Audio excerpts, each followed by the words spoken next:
Hey guys, it is Carl Brown for GuitarLessons365.com. Today we're going to take a look at Galway Girl by Ed Sheeran. So we are in standard tuning here, and we have a capo here at the 2nd fret. So make sure you get that set up. We're going to be playing the pretty much the same key as exactly the same key that he originally recorded it. Sometimes you'll see him play live, capo in different places. He'll play it in different keys and stuff, but generally he'll use these fingerings though, at least. All right, so let's start out here. Now we have a few different chord progressions, and he doesn't.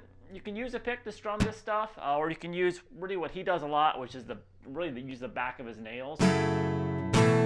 Gives it a little bit of a softer sound than when you're using an actual pick, but it doesn't sound bad using a pick either. So if you don't like doing that and destroying your nails, you can use a pick. So let's start here. We get the capo here. I'm going to compare everything to the capo here. So I'm just going to call out if it's going to be like an E minor chord or a G or a D. I'm just compare that to the capo. All right. So let's start out here. We're going to start with the intro of the song, which starts just strumming chords one time. We're going to start with an E minor 7. So what you want to do is you can put your finger to the 3rd fret above the capo here on the top 2 strings, and then play that E minor, that shape you probably know, underneath it. Now, a lot of the times the strum won't make it to the 1st string, so just kind of hearing that 2nd string as the top note. So you start with that, and then you just move this, leave these 2 fingers there, and just move these over to a G. So a standard G major chord here at the 3rd fret on the low E, 2nd fret on the A. And then we're going to take it to a D major chord. Right there, just 2nd fret on the high E there. That's all. We basically move that down, and the 2nd fret there on the G. You're keeping the 3rd finger there. So we have this so far. We have.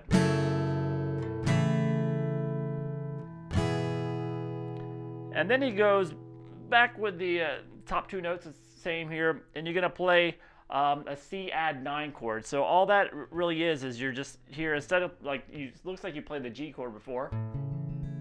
Just move each finger down 1 string. So that's going to be the 3rd fret on the 5th string and the 2nd fret on the D string.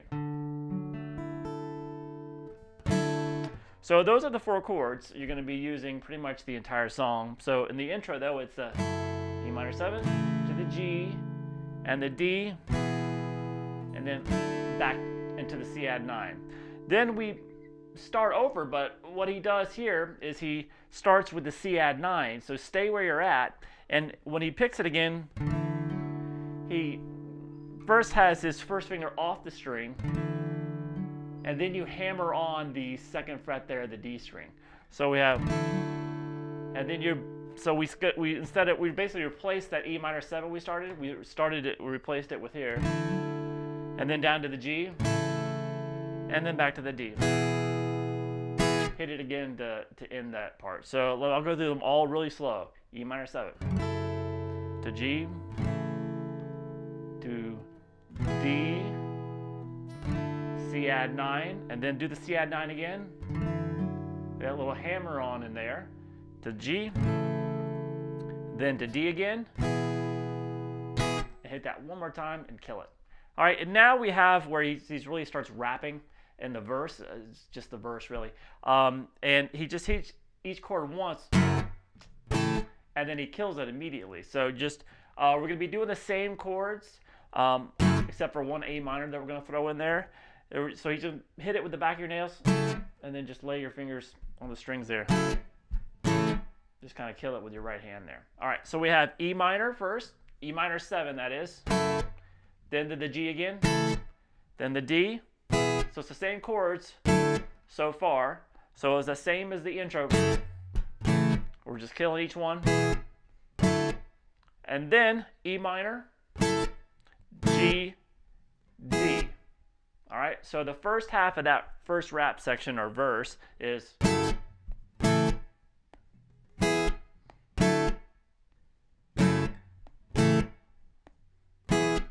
All right, now the second half of that is going to start the same. E minor to G, D to the C add 9. And here, instead of playing the C add 9 again, we're going to go to an A minor real quick.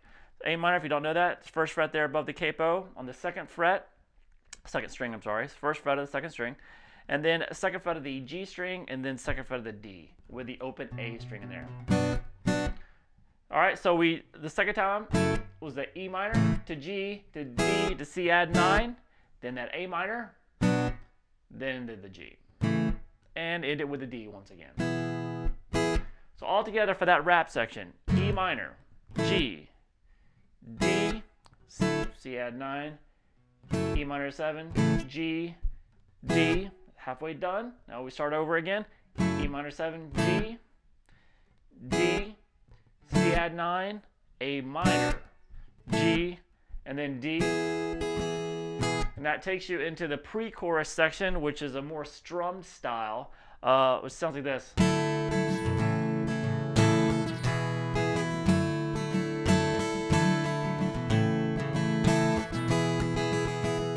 So the chords, the same chords, just a little bit different order. We're going to start with this is when she played the fiddle in an Irish band. That's always the opening lyric to this part.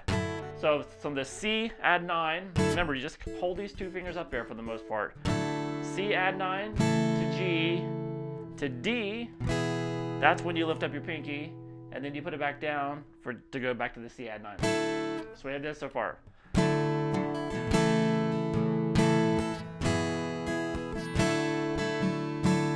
Start over by doing the C again to the G, D, and then we make it to the chorus. Now for the strum,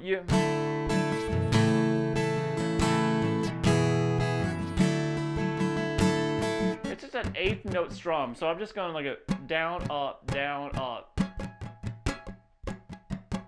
So that's what you want to feel. You want to feel an 8th note strum. I don't get too hung up on strumming patterns because they don't stay consistent anyway. What you want to do is feel it a certain way and follow along with what the actual pattern sounds like. So when you're doing this song, you should be feeling down, up, down, up, down, up, down, up, down, up, down, up, down, up, down, up, and little accents. So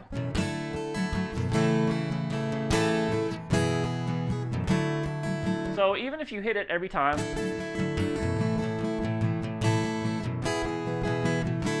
which doesn't sound right, because a pattern is developed because you miss the strings certain times. It's all that is. And then there are accents thrown in there. So if you're just doing this, down, up, down, up, down, up, down, up, down, up, down, up, and then you miss some of the strings. You miss them every once in a while, but you still do the motion. And then some of them you accent, like a couple of each measure. Just listen to it. Like if you can do this and then listen to the song, you should be able to lock in with it with a little bit of practice. But it does take a little bit of practice. But then you feel it naturally instead of always counting out patterns, which doesn't work when you're playing actual music. So I'm trying to get you away from just always counting, feeling it. And that's the way he's doing it anyway. All right, so let's start here, that pre-chorus again.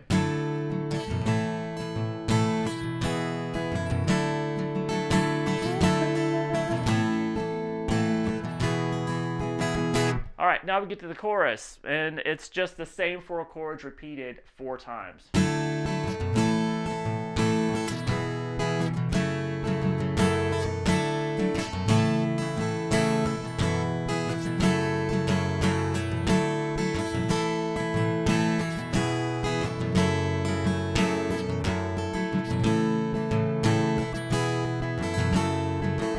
So that was just the C, add 9, the G to the D, and then that E minor 7. So like I said, you're using the same chords again and again. It's just in slightly different orders. So that's the chorus. That C to G, D to E minor 7, done 4 times. All right, and then you go back through the same thing, the little rap sections are the exact same. Pre-chorus the same, and then the chorus is the same again. So it's the exact same length of chords and everything. A little later in the song, I think after the second chorus, we have a bridge section, which uses the same chords again. It's a little bit not as strummy style anymore. We just have E minor to G to D and C add 9, then E minor, G to D, and then you just repeat that again. So I'll just go through that one more time. E minor 7, G, D, C add 9, E minor, G, D, and then repeat. And then that takes you back, I believe, back to the pre-chorus or the chorus or whatever. All right, so it's pretty simple. It's literally just 5 different chords the entire song, but really 4 chords that are used for a majority of the time. So, but it's like I said, get that 8th note strumming pattern down, get your muting down. When you hit a chord, practice killing the sound immediately, and that's what's creating the rhythm at the beginning of the song. All right, hope you enjoyed it. I'll see you again soon for GuitarLessons365.com.